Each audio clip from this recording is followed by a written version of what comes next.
So one big question we all had going into Star Wars The Force Awakens was, of course, who is Luke Skywalker? Where is he now, and what has happened to him in the 30 years since Return of the Jedi?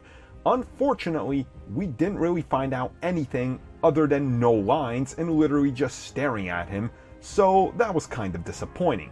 Naturally, Rian Johnson, the man taking on Star Wars Episode 8, also didn't really know much. He kind of came on, he says, onto a blank slate, and he had to figure stuff out.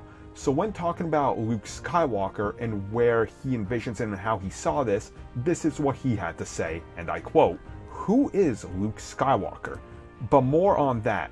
Who's Luke Skywalker now? I grew up with the idea of who Luke was.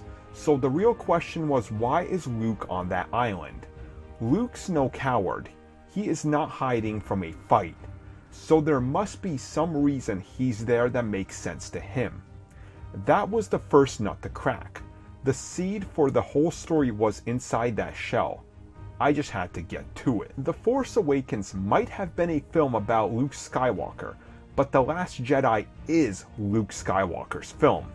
Missing for decades, his trusty X-Wing rusting beneath the waves, Luke finds redemption in the form of Rey. So a few things from that, quite obviously. Luke's X-Wing has definitely seen better days, and maybe this time we're gonna see him teach Rey how to lift an X-Wing out of water. Wouldn't that be something? And maybe they'll do that whole thing where she can't do it, she doesn't think she can, but he tells her about how he had to learn. I think that would honestly be really cool and a good, callback to what happens in Empire. So honestly, I think this sounds pretty damn awesome, and I'm super excited to see how they handle this and what exactly is the reason that Luke goes into hiding, because it has to be more than just what we know, what we've been told.